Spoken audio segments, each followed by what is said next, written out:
good morning or good evening, everyone, depending on where you are.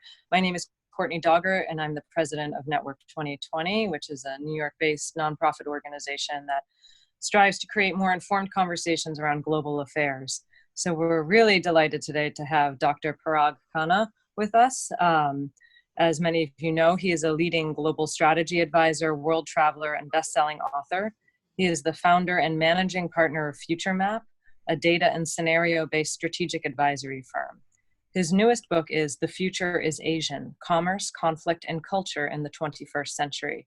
And he is the author of a trilogy of books on the future of world order, beginning with The Second World, Empires and Influence in the New Global Order, followed by How to Run the World, Charting a Course to the Next Renaissance, and concluding with Connectography, Mapping the Future of Global Civilization. He is also the author of Technocracy in America, Rise of the Info-State, and co-author of Hybrid Reality, Thriving in the Emerging Human Technology Civilization. He was named one of Esquire's 75 most influential people of the 21st century and featured in Wired magazine's Smart List. He holds a PhD from the London School of Economics and bachelor's and master's degrees from the School of Foreign Service at Georgetown University. He has traveled to nearly 150 countries and is a young global leader of the World Economic Forum. He will be joined in conversation and led in conversation with Lisa Rhodes, who will be the moderator, and she is the founder and managing partner of a private equity healthcare company. And in this role, she drives the firm's healthcare private equity investment strategy, as well as helps provide capital advisory to healthcare business across the capital structure. She was previously a managing director with the Easton Capital Group, a venture capital firm focused on the healthcare sector, and led sourcing, due diligence, and structuring investments, as well as fundraising activities for the firm. And she also serves on the board of numerous portfolio companies, assisting with strategy, product development, and mergers and acquisitions, and has played an instrumental role in delivering a 5 times increase in the valuation of key investments. Her bio is much longer, but I'm going to stop there. She is also a board member of Network 2020, and for those of you who have participated in our in-person briefings knows that she always asks excellent questions. So we're delighted to turn this over to Lisa and to Parag for what should be a really interesting conversation. So thank you all for joining. Great. Well, thanks. I think, Parag, you're going to kick us off by giving us some comments, and then we'll get into some questions that we'll have a discussion, and then we'll open it up to the audience for some Q&A. So, Parag, without any delay, thank you so much for your time and for your insights. We're looking forward to your current views, I'm sure, as they're emerging, and we leave the floor to you. Great. Well, thank you so much for inviting me. Thank you, Courtney. Thank you, Lisa. I'm delighted to join you, and I get nostalgic, obviously, to be connecting with anyone in New York or in the U.S. I suppose right now I could only modify the bio that you read up by saying I used to be a world traveler. I think all of us used to be travelers. I've never sat so long in one place in my entire life as right now, but hopefully we'll all get moving again. So let's, but I guess the beauty of technology is we get to be everywhere at once. So we have to look on the bright side. So let me jump right in. I'm going to show just 3 or 4 slides to kick off the conversation. So if we could go ahead to the first one, please. And here what I want to show you is the trend that has been underway for really the last decade, particularly the last 5 years, and even more pronounced since the election of Donald Trump. But to emphasize that this is pre-pandemic, and that is the fact that regionalism in many ways has been displacing globalization in terms of the volume of interactions. Now that actually in many ways has always been true, but it's particularly true now and will be even more pronounced in the future. So again, owing to some nearshoring of production, the shale energy revolution, and war, we arrived at a situation 2018, 2019, where the US was trading more with Mexico and more with Canada than with China.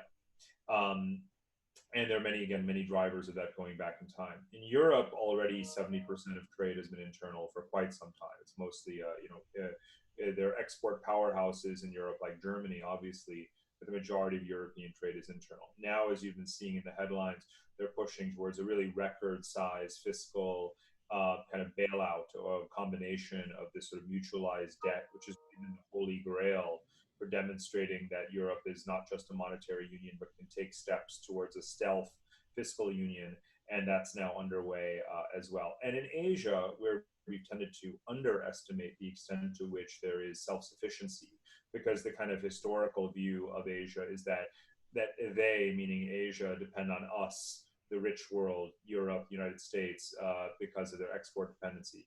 Yes, many Asian economies are export dependent, but they're much more dependent on each other than they are on the US or Europe. And that's something that we haven't appreciated, because we haven't appreciated how rapidly their wealth has increased and their consumption, and how many free trade agreements have been passed and legislated in Asia over the last 20 years, 10 years, 5 years, and going into the Regional Comprehensive Economic Partnership, which is the new trade agreement for the Asian region. So it's really remarkable the extent to which Asia has begun to coalesce. And what tends to happen in a crisis like this is that, just like Europe, they learn the lessons. They learn that they need to go deeper and wider rather than retrenching. And so, when trade dependency is exposed, the solution is not simply to pump money into the system artificially. The solution is to rapidly reopen and deepen their trade complementarities with each other. So Asians are hyper pragmatist in these matters, and I expect, therefore, based on past patterns and kind of obvious things that we see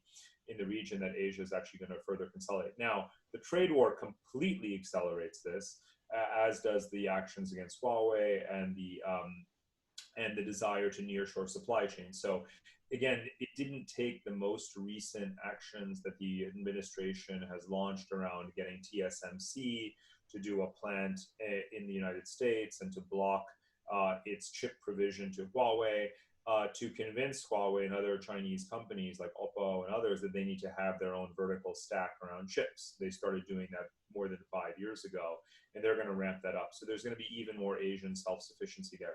Samsung is already going to compensate for and substitute for, in many ways, for American chip providers in the Chinese market. So what you get is ultimately not just a domestic national kind of nearshoring and industrial policy. You get something that's much more regional, right? So, and again, for those of us who look at the USMCA, we say, actually, when people talk about nearshoring to the United States, what they really mean is Mexico, right? Because that's ultimately the country that will benefit the most from a lot of this. Similarly, in Asia, Japan has created a whatever hundreds of billions of dollars fund to sort of divert foreign investment out of China. Most of it's not coming back to Japan, right? It's going to Southeast Asia. It's going to ASEAN, right? Because these are the new low-wage production centers. So bottom line, though, on this is, make where you sell is where the world is going. And that does apply even to Western multinationals, as much as there is political pressure on them to nearshore. Can we go to the next slide, please? Great. So, what does all this mean for China? Now, we've tended to have a very China-centric view of Asia, but, part of what I was mentioning earlier is that really we're entering this fourth wave of Asian growth, where Southeast Asia and South Asia start to pick up the slack. I should add that in India right now, they're all out trying to lure the supply chains from China as well. They succeeded with Apple last year. Their pharmaceutical market is more important than ever. And obviously in the tech sector, you've heard about the deals with Reliance Jio being able to raise, something on the order of 10+ billion. I'm probably understating that by a fair amount, in just the few weeks to launch Reliance Jio's national network. So it's a reminder of just how quickly supply chains can shift and how fungible they are. Now, that's not the way we've traditionally looked at these things. We've thought about foreign investment as something that is very fixed. It's a long-term investment. You're really putting down a lot of capex in a factory or whatever the case may be.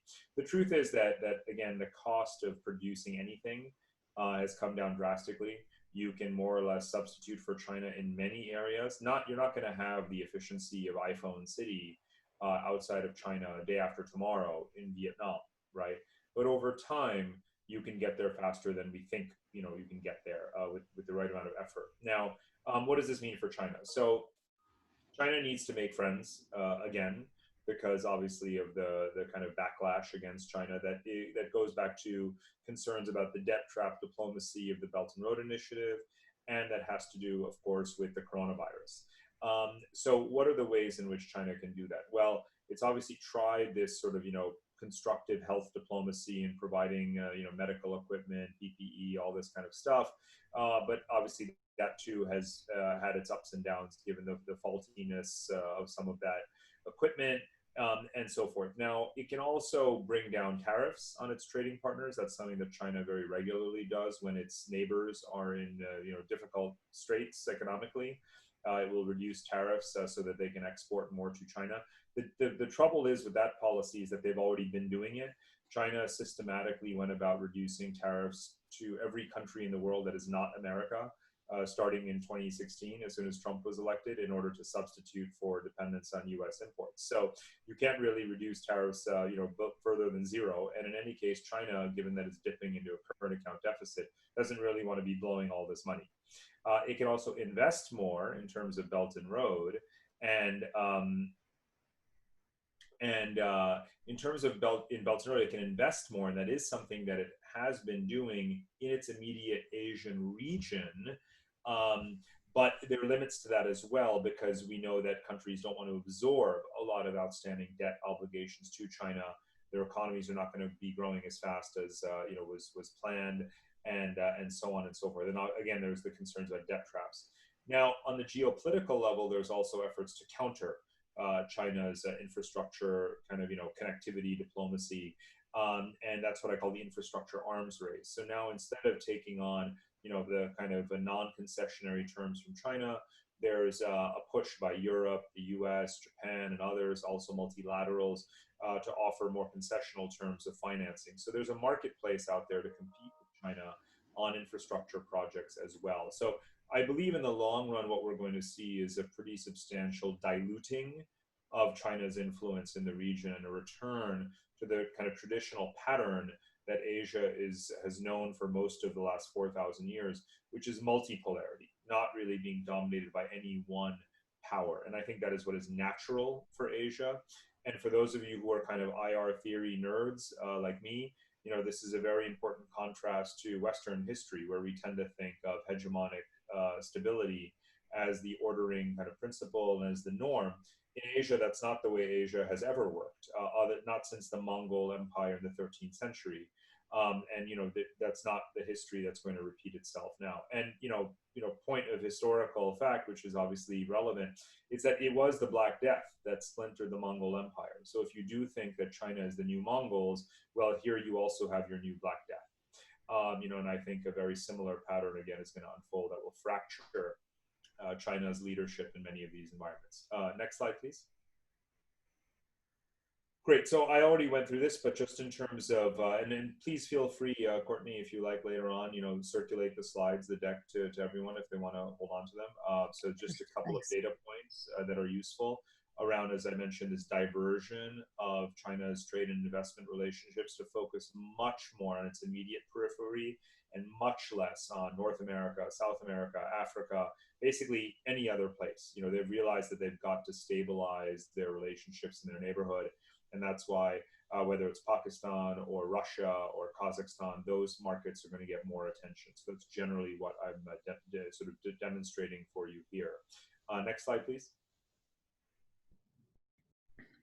Great. So final point, what does this mean for kind of, geostrategic relations on a kind of intercontinental scale? The three major economic centers of the world are, of course, North America, Europe, and Asia.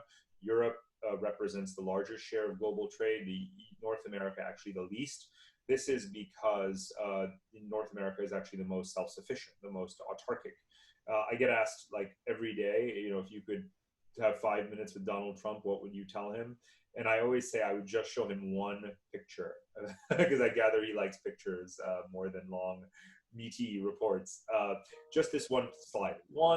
I would just show him this and talk him through this. And here's what I'm basically saying.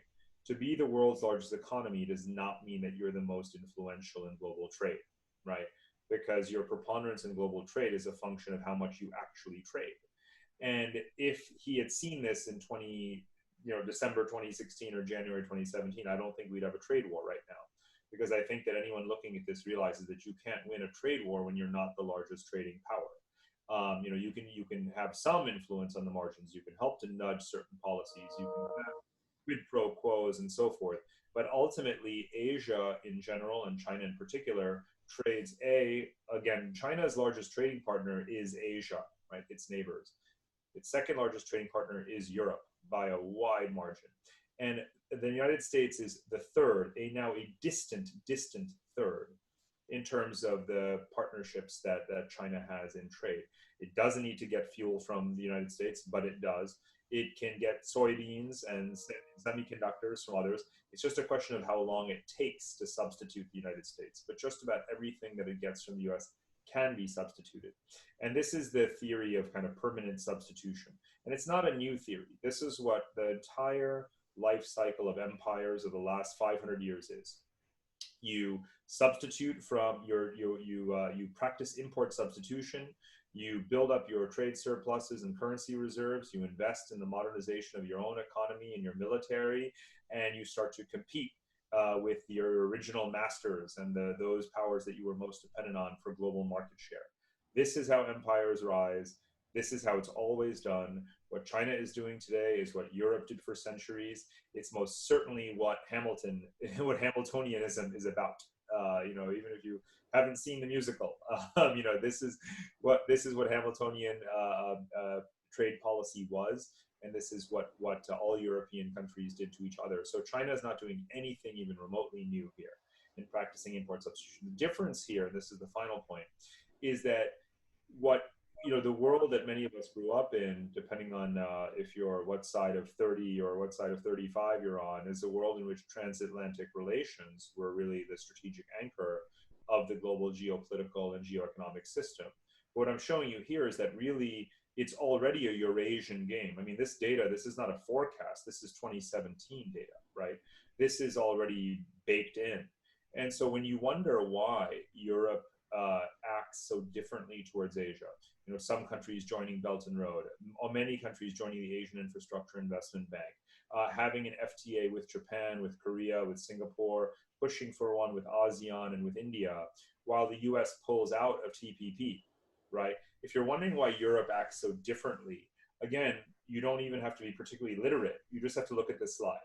And this tells you pretty much everything you need to know about why you have this divergence in the transatlantic perspective towards the world. And then also there's just basic fundamental geography, right? Really, the Soviet Union collapsed 30 years ago. And since that time, this Eurasian axis has been physically and institutionally deepening through these trade corridors and trade relationships. That's what's gotten us to this 1.6 trillion figure that you see there. Now, if you were to ask me 3 years from now, 5 years from now, 10 years from now, what are going to be these numbers? I would tell you that only one number on this map is going to grow.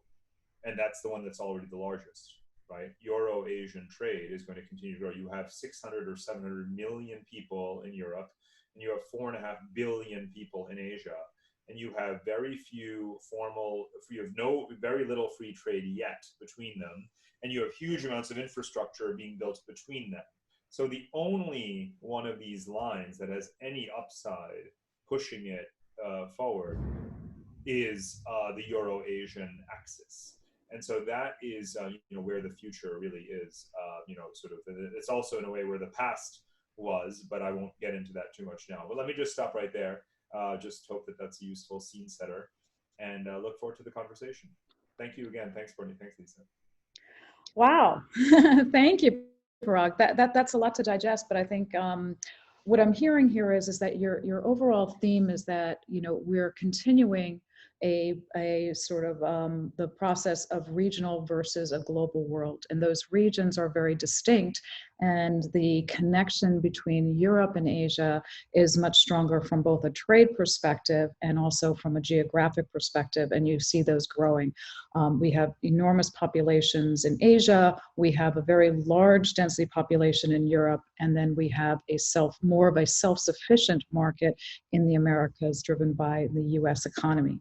So geography plays a role as well as trade plays a role in that. So Very interesting. Lots of different themes to sort of dig in on here. So we're going to sort of start off the conversation by following up on your theme, what you call this debt trap diplomacy, the Belt and Roads Initiative, the perception or the reality of how China's view on using the Belt and Road Initiative and the use of debt.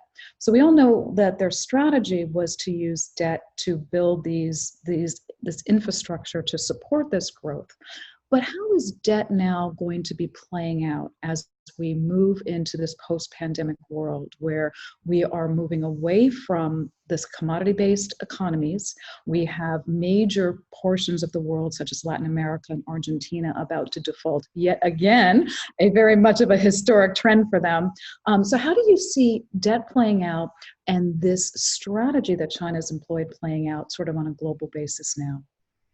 Great question. So we need to, first of all, this can cut in several ways, and I don't think that there's a global answer. And part of it is the fact that when we talk about emerging markets or frontier markets, we tend to lump very unlike entities together. And this goes back to the BRICS fallacy, for those who remember that horrible acronym that I just can't stand. I'm glad that no one really uses it anymore. But this idea that emerging markets includes, Asia. You can talk about Thailand and Indonesia in the same breath as Turkey and Argentina, but you really can't, right? Argentina is the serial defaulter, whereas Indonesia can offer a 30-year bond in rupiah currency and it'll be oversubscribed. So the truth is that Asia is kind of a realm unto itself at this point. So now let's talk about the debt picture. You do have countries with high debt in Asia, and some of it is, but not nearly as much of it is in US dollars as other emerging markets. Only Indonesia has 25-30% of its outstanding debt in US dollars, but everyone is willing to cover it because it's a huge country, with a high potential, more than 200 million people, rapid growth, modernization, massive infrastructure investment. Now it's raining right now, but I can see Indonesia from my roof. I've been going there for 20 years. It always disappoints, and yet it also gets there in the end, right? Unlike a lot of other countries, that it's just that big. So there's a lot of faith, in this region. So all of that is a backdrop to saying that, some of the countries that, when we talk about debt traps, some countries had high pre-existing debt to international financial institutions. There's a small number of countries whose majority of outstanding debt is to China. And it was to China prior to Belt and Road existing, because no one was issuing debt to Kyrgyzstan and Laos and Mongolia, even before 2014, 2015. So these countries had high debt to China while Belt and Road was still a twinkle in Xi Jinping's eye. So when we look at these countries and we say, oh, look, they've fallen into debt traps. No, they were in debt traps because they have been debt orphans for decades, just like sub-Saharan African countries have. So the fact that a country has taken on more debt in order to invest in growth is not necessarily a bad thing. These countries would never grow if they didn't borrow. Where else would the money come from? Now let's talk about the future and scenarios. I mean, the fact that COVID has come along and that the IMF and World Bank together, an IMF with $1 trillion almost, the World Bank with about 250 billion and growing, spread across and rapid deployment. You've got to hand it to the IMF and the World Bank. As controversial as they've been in the past, they've moved very quickly in this situation. So offering these credit lines to most countries in the world right now on very generous terms. So this means that a whole lot of countries that have been too exposed to China now take this opportunity to restructure debt. There's a lot of political pressure on China to write down interest payments, principal, to basically suspend interest payments and potentially principal, and write down these things. All eyes are on China. Obviously, they always are, right? Everything they do is under a microscope. Now more than ever. But when it comes to debt, it was all along. So the smart countries are going to take advantage of the situation in a good way, restructure with China, borrow at good terms from the international community. Moving forward, go for the concessional rates of finance from credible lenders like the multilaterals, and hopefully spend wisely, be less corrupt, diversify, create jobs, and grow their way out of this.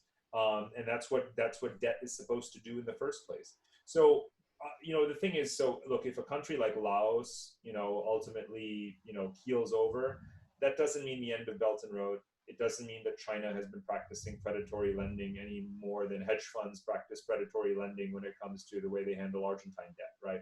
The fact is, there's some really small, really poor countries out there.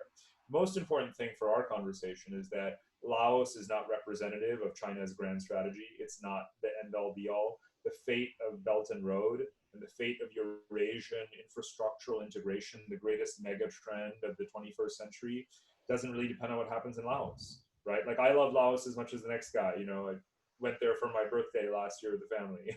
But the fact is that the fate of Belt and Road hinges on Kazakhstan, on Pakistan, on Russia, on the really big countries that matter. And those countries are playing ball with China. They're hand in glove. Got it. So just following up on one comment before we leave the area of debt, you're saying that that China is looking at helping restructuring the debt that they have. What about the U.S.? Because the U.S. obviously has given a lot of debt as well, and other countries around the world. Are these other countries following suit of China's lead on this, or does it differ by region? Oh, China is not leading. China is being pressured. China would prefer not to write off a cent. It wants to come and collect. It's just that, again, everyone, because the Europeans, the US, and the multilaterals collectively are suspending interest payments and calling for more moratorium. It's really going back to like the Jubilee movement, of the 1990s in terms of debt forgiveness. And I hope that happens, quite frankly. Lisa, I know they're never going to pay off this debt. There's no point. Right. And their children, literally, it just makes no sense. I mean, I'm not like a left-wing economist, but you should all read David Graeber's books, on debt, because it just tells you that. I mean, because there's so much debt, there's no such thing as money. It's all credit. We just keep on issuing credit, right? We're never ever gonna actually You're collect singing it. my song, yeah, exactly. The digital contract. Well, no, you can choose inflation, war, or generosity, right? In terms of how you deal with these things. And I think that I would just hope that we have this collective generational maturing process where we can solve this in the third way rather than the first two. So that's what's going on right now. That's what's really at stake. I mean, let's take this opportunity to step back from the news headlines and talk about how you actually solve a problem, not just how you kick it down the road for 2 weeks. And those are your options right there. Yeah, wonderful. And a very positive message in times where people need sort of leadership in that direction. So thank you. So switching gears a little bit more to your main theme of your recent book, The Future is Asia, I'm sorry, and that there's enormous amount of growth potential and growth that we're actually seeing all around the Asian world. You get this idea of growth, and growth is a metric that we use right now to measure prosperity. How do you feel about that concept of growth? Is growth the only thing? And how do you think that's going to impact, and what are the implications on behaviors when we focus on that one metric of growth, such as the part of our GDP metric?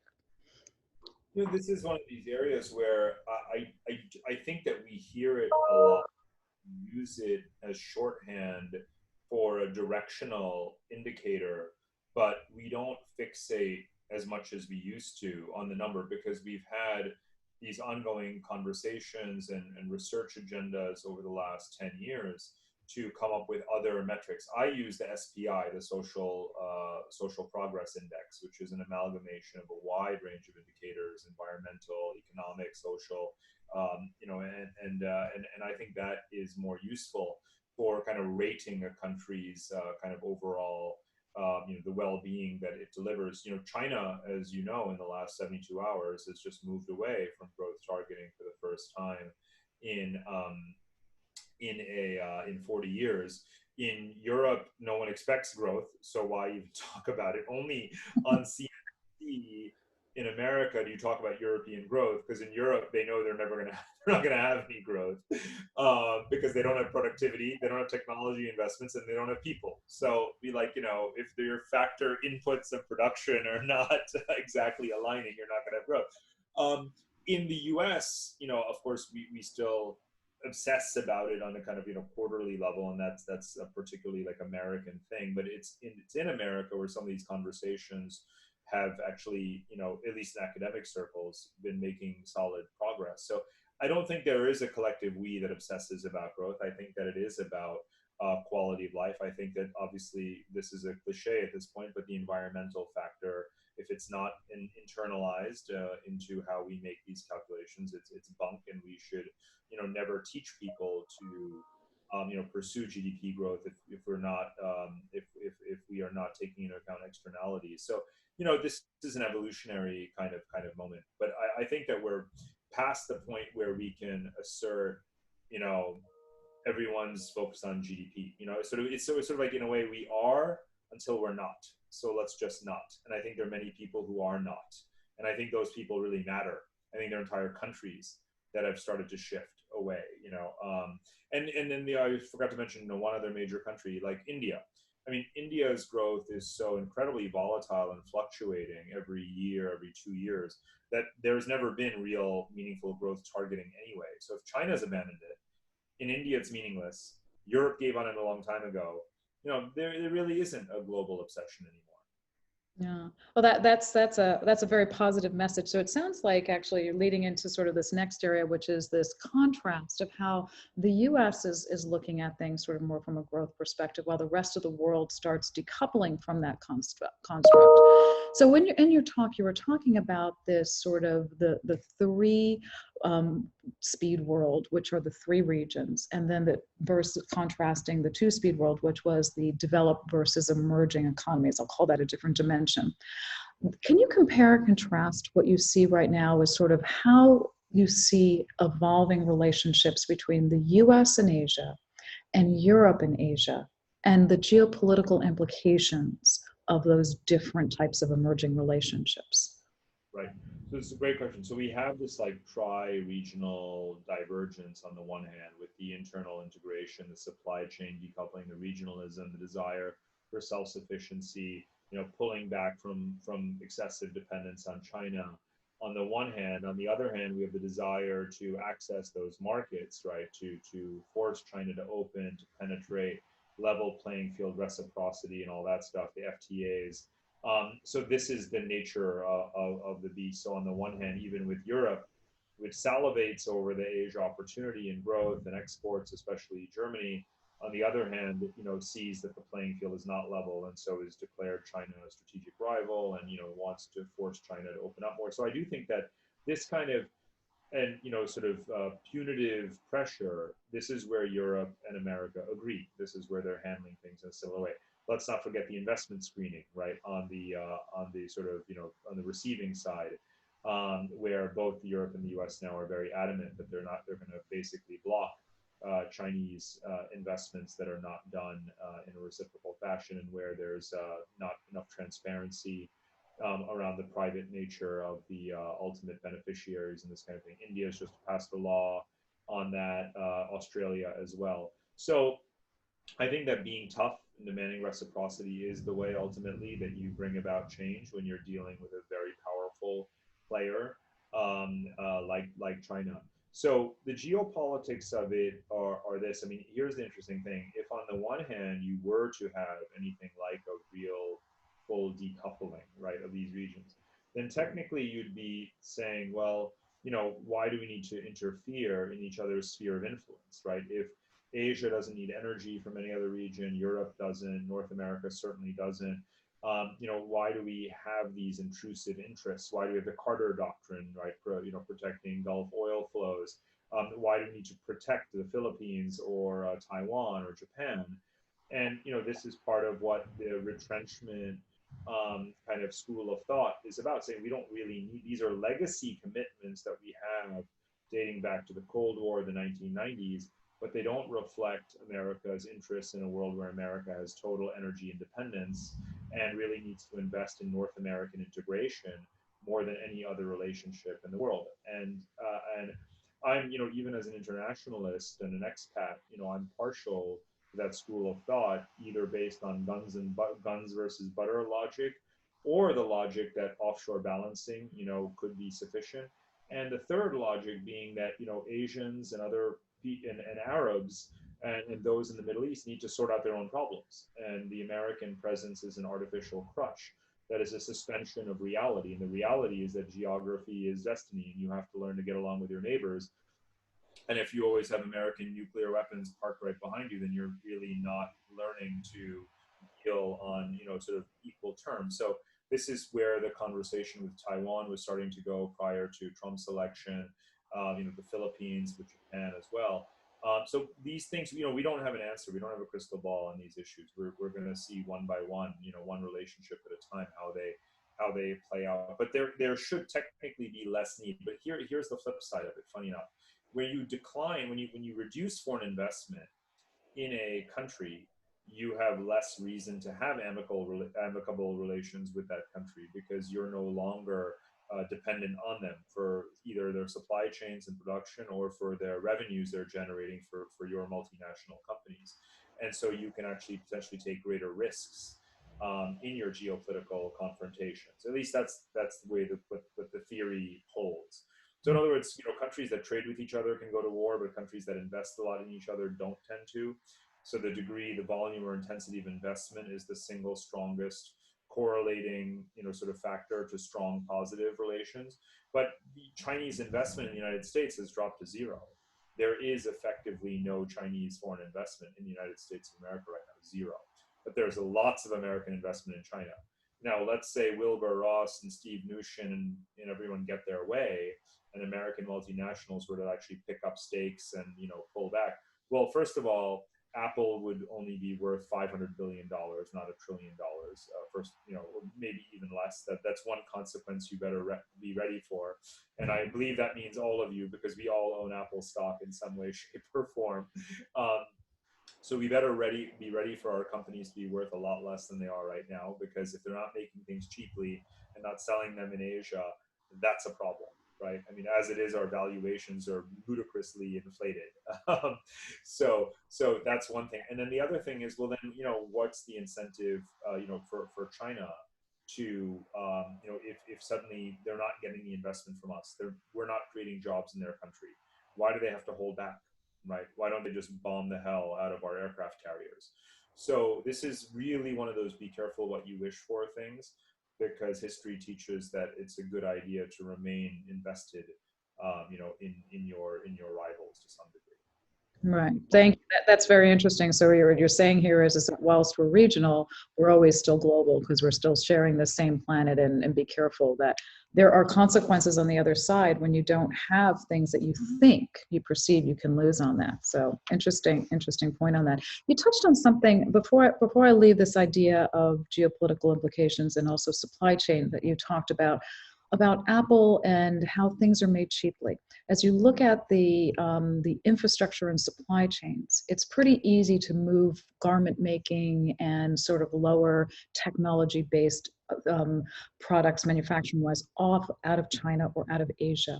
But it's really hard to take those hard cost silicon, chip making that require high volume and very specific high-tech manufacturing processes. Do you see that actually moving out of China or out of Asia, or having more of a global footprint? And does that happen quickly, or does that happen over a longer period of time with other pressure? Well, I mean, semiconductors, as you know, are something of a holy grail, right? In a way, on par with the most advanced, biomedical research. For example, there's certain key geographies in the world where there really is a hierarchy, and these days you can build an electric car anywhere. I mean, we can 3D print an electric car nowadays, right?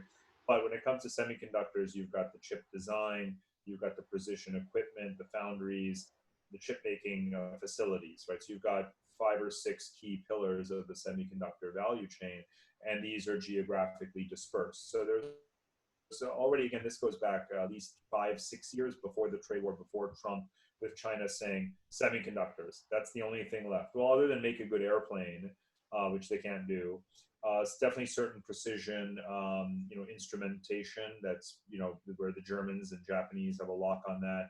Advanced industrial robotics, Koreans and Japanese are still better than semiconductors. So China, 5-6 years ago said, in our next, technology plan, these are the priorities, right? That's what we want to aim for. And of course, knowing, ever since Trump was elected, they knew that this was coming, right? And so they knew that to start making their own chipsets. They may not have known that, Google was going to throw Huawei off of the Android platform, but they are actually prepared for it. That's why they created their own operating system, right? So you see a lot of this accelerated effort at import substitution. So when it comes to these, again, these 5 or 6 verticals in the semiconductor value chain, you know, between China, Japan, Taiwan, well, let's just say the leaders being obviously Taiwan, South Korea, Japan, China, a little bit Singapore. So you have in Asia an enormous presence of these players. It's really about regulations, licensing, IP protection, joint ventures, IP theft, and then the geopolitics of who's allowed to sell to whom. That's what's going on right now. But all the while, you have China trying to obviously, strengthen its indigenous capabilities. There's Right. pretty much no area. Ultimately, look, the law of technology diffusion prevails, right? You go back to the crossbow and the musket and the gun and nuclear weapons. Ultimately, technology gets out such that even North Korea can build a nuclear weapon, right? So you can't stop a country from having a big AI sector, right? China leads in AI, right? And AI is not even that so much about hardware to the extent it is obviously with supercomputers and quantum computing. Well, they have that, and to the extent it's about brains, well, they have that too. So you're going to get AI everywhere. You've got huge AI in India now. So when it comes to these things, it can be done. It's just a question of when. And so when people look at this and they say, okay, well, when will China have 5 nanometer, sort of chips? Well, the answer is probably within like a couple of years, right? So, it's a very temporary blow that they have been dealt Right. by the situation right now. Good. Well, thank you. Thank you on that. One more question before we open it up to our participants and do that. A question a little bit outside of the things that we've talked about. So we've seen right now that there's a lot of growth that has happened, and that growth has been a consequence of urbanization. And right now, with pandemic, people are now rethinking how they want to live. And I would love to get your thoughts on how you see it, particularly from Asia, when the cities were a major part of their growth, how you see people wanting to live in the future. Is it an urban base, non-urban base, or what are the implications of that? It's so interesting. For me, it's almost like a bitter pill. I mean, I've been writing about cities and urbanization and planetary, urbanization for 15 years, and then you get a moment like this where I just did a piece, a long essay for Politico last weekend, kind of saying, well, this could be peak urbanization. And it's a combination of many things: the cost of living in cities, climate change, and obviously coastal surges of mega cities. And obviously now the remote working factor, many drivers of the potential de-urbanization trend. And on the one hand, you think, oh, well, it'll take time. It will be different everywhere, but it's also kind of like a survival reflex. And you think about what percentage of the human population lives in coastal areas that are going to be inundated by rising sea levels, even if you love cities, you obviously have to have a backup plan. Like humanity needs a backup plan. And so I've been doing, sort of no, it's no secret. This is my entire next book. It's kind of sort of the future of human geography. I'm trying to answer the question as to where, if there are 9 billion people in the year 2050, I want to answer the question, like, where will they be and why, and how did they get there, and why are they there versus somewhere else? And you have to take into account climate change above all else, but also where will technology sort of place us? What about populism and nationalism and xenophobia and demographic imbalances and labor markets?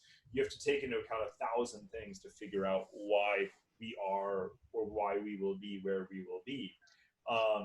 And it's super complex. There's no, we won't know the answer till we get there, but I'm making all these kind of scenarios and forecasts. But a lot of it involves definitely moving from south to north, obviously, from coastal to interior, from expensive to cheap. And the pandemic is accelerating all of those things. So there's a lot of speculation out there right now that we're probably hearing around which second tier cities in the US are going to benefit the most from the coastal exodus, the Texodus out of Silicon Valley. Now Twitter, Facebook, Google saying you don't have to, go to the office anymore. This is the triumph of the kind of remote software engineer, the guy or girl who for the last 5 years has been telling his bosses and in Silicon Valley, why do you make me live in the Valley? Why do you make me live in San Francisco? I don't ever come to the office. I just code all day. Let me live in Montana. And now that person gets to say, told you so, and they're going to start buying those farms in Montana, and they couldn't give, they couldn't care less about whether or not they live in downtown San Francisco. So they are gonna get out of there big time. And but there are other parts of the world, Lisa, where and for generations, a younger generation of people doesn't get their first job just by hanging out on the internet. You got to go press the flesh. You've got to network and all that kind of stuff. So there's already a lot of people making the very practical and important, humane point that the Generation Z graduating college, if it can't go and circulate and network and meet people in cities, how is it ever going to get its foot in the door in companies, and how are they ever going to advance their careers? And this is a big issue to deal with. Obviously people who are already very advanced in their careers and can go live in the Hamptons or Montana and just work remotely, they don't need to network physically anymore, right? We're past that point. But what about everyone else? What about the 60% of the world population that's under the age of 40? Those are the people we have to be thinking about. So no good answers right now, other than yes. I mean, I would say safely we have actually reached peak urbanization. Great. That's interesting. I think there are pluses and minuses. You raised a couple different dimensions I didn't even think about. And maybe the age-old issue with the two-career couple, maybe it's no longer an issue anymore because they don't have to make a choice. So maybe there are great things that can happen out of this. Yeah, so this was already true when it comes to leaving expensive Western cities for developing countries. So this is why European families move to Dubai.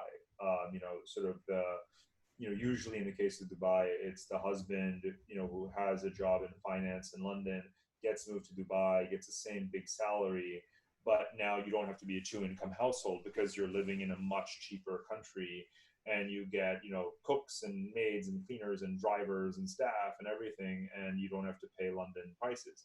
So there are many urban places in the world where you can, be a one-income household. Without having, but leaving your own country. It's tougher to do in your own country if it's a Western country, because it's not like the sort of price disparity is significant between living in San Francisco and living in like Oklahoma, but chances are you would still be a two-income like household to some degree. Yeah. Well, thank you. The book sounds exciting. It looks like we all have now an insight into what the future writings are from you. Thank you very much, Parag. So let's go into. I loved our conversation. I could go on for hours. Unfortunately, I have to allow other people to speak too. So we're going to try to get everybody get some questions answered from the audience. So I'm just going to start off with the first questions we have and take them from there. So the first one is so if totalitarian China grows, is there a threat to the world? Well, I mean, the thing is that we fixated a lot on China as if it has a linear pathway to global, hegemony simply because it wants to. And that's wrong, because that's not the way history works. The more your intentions are known, the more resistance it evokes. And so the kind of punchline of my Asia book is that the reaction to China's actions is more important than China's actions. Even if you do impute the worst of possible intentions to China, that's precisely what everyone in Asia already knows. I mean, I live here. Everyone knows that China has hegemonic aspirations. That's precisely why you have such a resistance to Belt and Road. That's why you have the Quad initiative around naval cooperation in the Indo-Pacific domain. This is why everyone is suspicious of China. So the point is that the backlash against China is literally more important than whatever China is doing, because ultimately it's the backlash that wins. The backlash always wins. It's like empires. It's like, Return of the Jedi. So and this is something that it's a position I've been pressing for a long time, to simply view the world from the point of view of most of the people in the world, and most of the people in the world live in countries that are former British colonies or European colonies, or countries that were, divided in Cold War geopolitics. So you still have leaders all over the world alive today, and you certainly have the vast majority of the human population can relate to either being a British colonial subject, like my parents can, remember that, not very fondly, or Cold War divisiveness. So now you have a third cycle in people's current lives where they're saying, oh, now along comes China, and they want to either be the new British East India Company or the new superpower. We don't want that. You can't fool me a third time in my own lifetime. And that's why the backlash against China has been so quick, because everyone sees it coming. People in India didn't see the British East India Company turning into the Raj, so instantaneously. It took 150 years for it to accrete that size, right? And the Cold War played out of these long timescales. Everything that China has done and the reaction it's evoked has taken place in like a whopping 3 years, right? Because then that just shows you what a different world is. So just because China wants something, I mean, look, I served in Iraq and Afghanistan, right? Like, I know that just because we wanted Iraq or Afghanistan to be, Westernized, liberal or pro-Western, democracies, that's not exactly the way it turned out, right? So just because an empire or a superpower wants something, it doesn't mean it's going to get it. And when we talk about China, we tend to impute to them something that may not be true. We tend to tell ourselves what we think they want. Then we just assume that they're going to get it, because we assume that they're brilliant, strategic, long-term thinking, and stunningly crafty. And then we also assume the third part, that no one has any say in the matter other than them. And none of the above are true, and therefore I don't lose any sleep at night about this risk of teleological Chinese hegemony. It's actually not going to happen. Interesting. So you can see the patterns. We know the play. You've studied it on the Sunday night or the Sunday night post game, and everybody sees it. Very interesting. Thank you.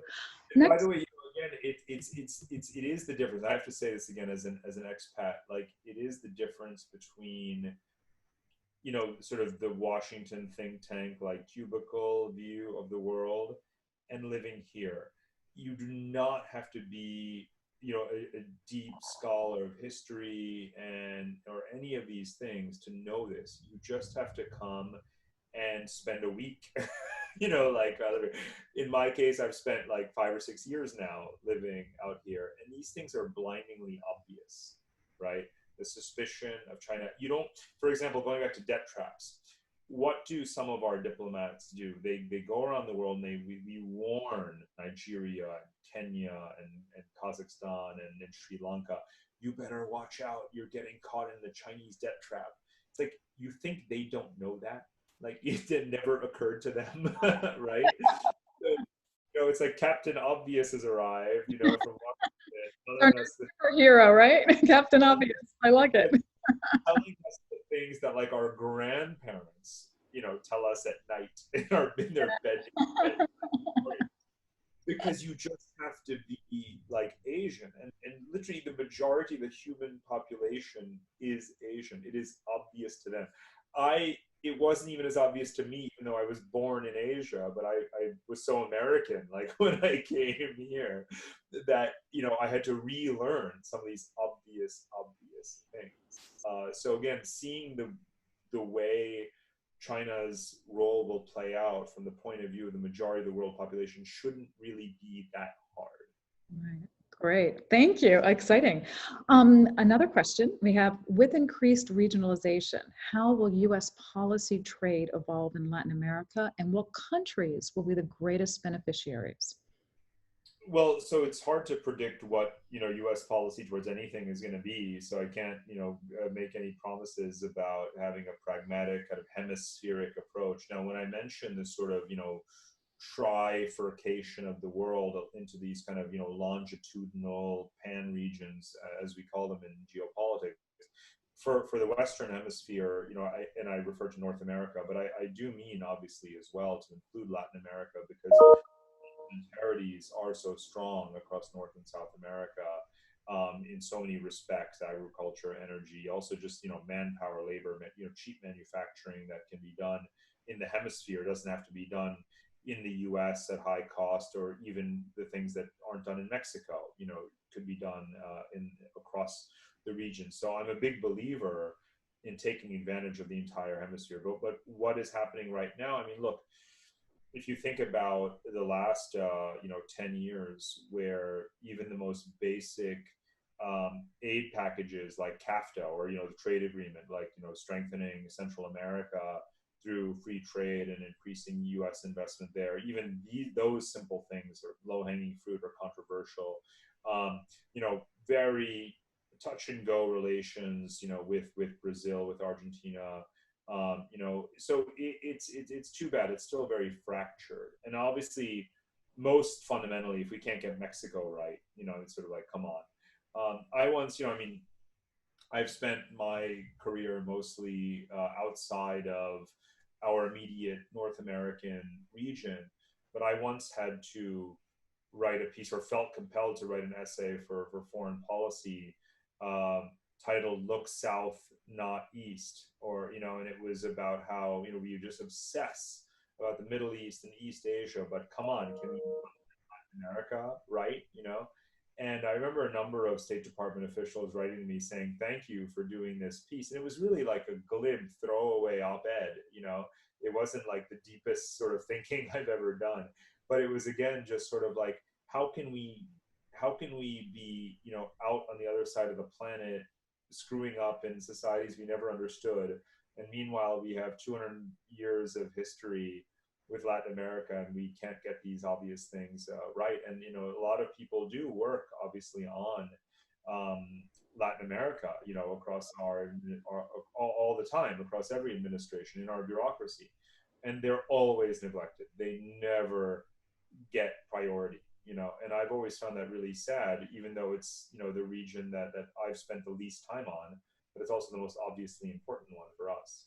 All right, thank you. That question was really relevant to me too, because I think we have missed that, and our roots are very similar in North America and South America. And I know personally, my grandparents both immigrated to Argentina and into New York. And so, and I think, which one was better off when they immigrated? Argentina. Then it switched, and I wonder when that will ever. Yeah. So do they. Yeah, exactly. Next question. Thank you, because everybody's excited here with questions. If the Europe-Asia-China trade going to grow, how do we see Germany's recent behavior to consider China as a competitor, or worse? Who else can follow Germany, France, or UK? Well, okay, so again, I mentioned earlier that European countries are being much stricter on China when it comes to investment screening. So they're not going to accept Chinese, even though China is obviously trying to get on a buying spree. They're not going to, I mean, some countries like Italy probably will sell a lot of assets off because they have to. And they're part of Belt and Road, whereas other major European economies are not. But the large European economies, the leaders, are going to be much tougher and practice this investment restriction, especially in strategic assets.